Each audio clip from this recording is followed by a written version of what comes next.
महाभारत के युद्ध में कौन और कैसे बनाता था लाखों सैनिकों का भोजन।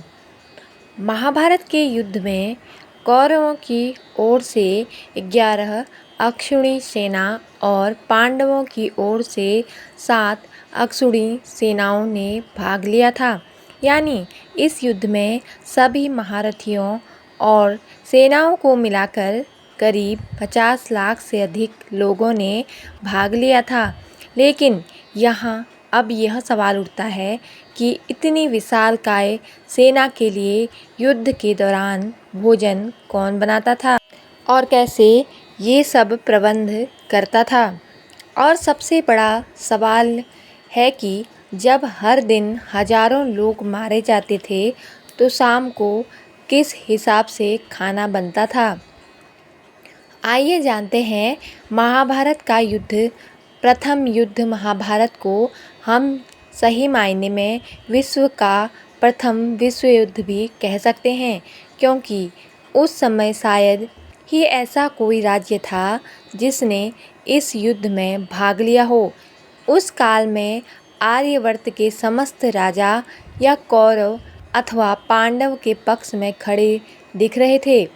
हम सभी जानते हैं कि श्री बलराम और रुक्मी ये दो ही ऐसे व्यक्ति थे जिन्होंने इस युद्ध में भाग नहीं लिया था, किंतु एक और राज्य ऐसा था जो युद्ध क्षेत्र में होते होते ही युद्ध से विरक्त था, और वो राज्य था दक्षिण का उडुपी राज्य।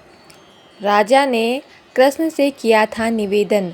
महाभारत में वर्णित कथा के अनुसार जब इस राज्य के राजा अपनी सेना के साथ कुरुक्षेत्र पहुँचे तो कौरवों और पांडव दोनों ने उन्हें अपने अपने पक्ष में लेने प्रयत्न करने लगे। लेकिन उडुपी के राजा बहुत दूरदर्शी थे। उन्होंने श्री कृष्ण से पूछा, हे माधव, दोनों ओर से जिसे देखो युद्ध के लिए आतुर दिखता है, किंतु क्या किसी ने सोचा है कि दोनों ओर से उपस्थित इतनी विशाल सेना के भोजन का प्रबंध कैसे होगा। इस पर भगवान श्री कृष्ण ने कहा, महाराज, आपने बिल्कुल सही सोचा है। आपकी इस बात से मुझे प्रतीत होता है कि आपके पास इसकी कोई योजना है। अगर ऐसा है तो कृपया बताइए। उसके बाद उडुपी नरेश ने कहा कि सत्य तो यह है कि भाइयों के बीच हो रहे इस युद्ध को मैं उचित नहीं मानता। इसी कारण इस युद्ध में भाग लेने की इच्छा मुझे नहीं है, किंतु ये युद्ध अब टाला नहीं जा सकता। इस कारण मेरी यही इच्छा है कि मैं अपनी पूरी सेना के साथ यहाँ उपस्थित होकर समस्त सेना के लिए भोजन का प्रबंध करूँ। राजा की बात सुनकर भगवान श्री कृष्ण ने कहा, आपका विचार उत्तम है। इस युद्ध में लगभग 50 लाख योद्धा भाग लेंगे, और अगर आप जैसा कुशल राजा उनके भोजन का प्रबंध देखेगा तो हम सभी उस ओर से बेफिक्र रहेंगे। वैसे भी मुझे पता है कि सागर जैसे विशाल सेना के लिए भोजन प्रबंध करना आपके और भीमसेन के अतिरिक्त और किसी में भी संभव नहीं है, किंतु भीमसेन इस युद्ध से विरक्त नहीं हो सकते। इसलिए मेरी प्रार्थना है कि आप अपनी सेना सहित दोनों ओर की सेनाओं के भोजन का भार संभालिए। राजा ने संभाली थी भोजन की कमान। उसके बाद उडुपी के राजा ने सेना के भोजन का भार संभाला। पहले दिन उन्होंने उपस्थित सभी योद्धाओं के लिए भोजन का प्रबंध किया। उनकी कुशलता ऐसी थी कि दिन के अंत तक एक दाना भी अन्न का बर्बाद नहीं होता था। जैसे जैसे दिन निकलते गए योद्धाओं की संख्या भी कम होती गई। दोनों ओर के योद्धा ये देखकर हैरान रह जाते थे। हर दिन के अंत तक उडुपी नरेश केवल उतने लोगों का भोजन बनवाते थे जितने वास्तव में उपस्थित रहते थे। किसी को समझ नहीं आ रहा था कि आखिर उन्हें यह कैसे पता चल जाता था कि आज कितने योद्धा मृत्यु को प्राप्त होंगे, ताकि उस आधार पर भोजन की व्यवस्था करवा सकें।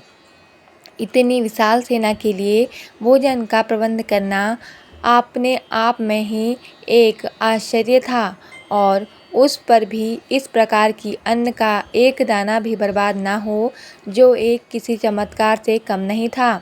आखिरकार जब 18वें दिन युद्ध समाप्त हुआ और पांडवों की जीत हुई, अपने राज्याभिषेक के दिन आखिरकार युधिष्ठिर ने उडुपी राजा से पूछ ही लिया कि समस्त देशों के राजा हमारी प्रशंसा कर रहे हैं कि किस प्रकार हमने कम सेना होते हुए भी हमने उस सेना को परास्त कर दिया जिसका नेतृत्व पितामह भीष्म, गुरु द्रोणाचार्य और हमारे भ्राता जैसे महारथी कर रहे थे।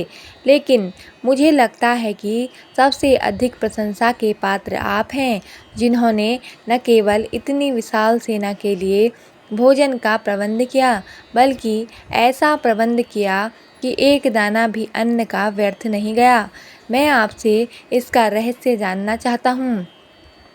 उडुपी राजा ने बताया रहस्य। अपने जवाब में उडुपी नरेश ने कहा कि सम्राट, आपने जो इस युद्ध में विजय पाई है उसका श्रेय किसे देंगे? इस पर सम्राट ने कहा, श्री कृष्ण के अतिरिक्त इसका श्रेय और किसी को दिया ही नहीं जा सकता है। अगर वह नहीं होते तो कौरव सेना को हराना असंभव था। तब उडुपी राजा ने कहा कि महाराज, आप जिसे मेरा चमत्कार कर रहे हैं वो भी श्री कृष्ण का ही प्रताप है। ऐसा सुनकर वहां उपस्थित सभी लोग हैरान हो गए। तब उडुपी राजा ने इस रहस्य से पर्दा उठाया और बताया कि श्री कृष्ण प्रतिदिन रात्रि को मूंगफली खाते थे। मैं प्रतिदिन उनके शिविर में गिनकर मूंगफली रखता था और उनके खाने के बाद गिनकर देखता था कि उन्होंने कितनी मूंगफली खाई है। वे जितनी मूंगफली खाते थे उसके ठीक 1000 गुना सैनिक अगले दिन युद्ध में मारे जाते थे। यदि वे 50 मूंगफली खाते थे तो मैं समझ जाता था कि अगले दिन 50,000 सैनिक युद्ध में मारे जाएंगे। उसी के अनुसार मैं अगले दिन भोजन कम बनाता था। यही कारण था युद्ध के दौरान कभी भोजन व्यर्थ नहीं गया। भगवान श्री कृष्ण के चमत्कार को सुनकर सभी उनके आगे नतमस्तक हो गए। तो दोस्तों, इस प्रकार बनाया जाता था महाभारत के युद्ध में लाखों सैनिकों का भोजन। तो दोस्तों, आपको हमारी कहानी कैसी लगी कमेंट करके ज़रूर बताएं और हमारे चैनल को सब्सक्राइब ज़रूर करें।